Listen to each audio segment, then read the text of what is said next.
हमने Ayushman card active करने के बाद भी हमसे 1.5 लाख रुपए लिए। उसके बाद हमने उनसे पूछा हमसे 1.5 लाख रुपए क्यों ले रहे हो, जब हमारा आयुष्मान कार्ड है तो हम आयुष्मान से इलाज करो। तो उन्होंने हमसे बहस करने में उन्होंने अस्पताल से धक्के देकर हमें आईसीयू से बाहर निकाल दिया। उसके बाद उनके स्टाफ ने भी हमें बाहर निकाल के हमारे पास हाथापाई की। उसके बाद उन्होंने मेरी माँ को जहरीली टेबलेट देकर खिला दी।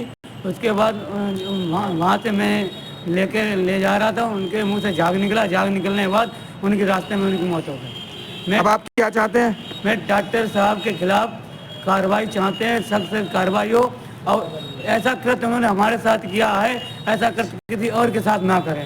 मैं यही सरकार से गुजारिश कर रहा हूँ कि ऐसा किसी के साथ हो ना। हॉस्पिटल बरेली में अपनी माँ को मैंने एडमिट किया, जहाँ उन्होंने डॉक्टर साहब सोमेश मल्होत्रा जी ने हमारी माता जी का आयुष्मान कार्ड एक्टिव कर लिया था। उसके बाद उन्होंने आयुष्मान एक्टिव करने के बाद भी मुझसे रुपये लिए गए। इसकी बात हमने उनसे पूछी कि जब आयुष्मान कार्ड माननीय प्रधानमंत्री जी का ये 5 लाख का इलाज है, इसके मतलब हमसे रुपये क्यों लिए जा रहे हैं, तो इसकी वजह से डॉक्टर हमसे गर्म हो गए, उन्होंने हमसे बहस कर दी। उसके बाद उन्होंने मुझे मारा और मेरी माँ को धक्के देकर, हमें भी धक्के देकर बाहर निकाल दिया और मुझे गाली दी और स्वयं सरकार को भी गालियाँ दी, माननीय प्रधानमंत्री को भी गालियाँ दी। हमारा हॉस्पिटल में डॉक्टर सोमेश मल्होत्रा ने मेरी माँ को एडमिट किया।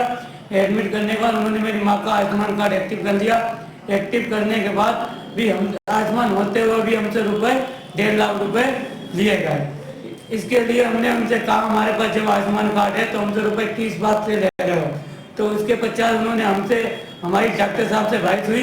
बहस होने में डॉक्टर साहब ने हमें आईसीयू से धक्के मार के बाहर निकाल दिया, फिर हमें गाली गलौज देके अपने स्टाफ के जरिए हमें बाहर निकाल दिया कतई।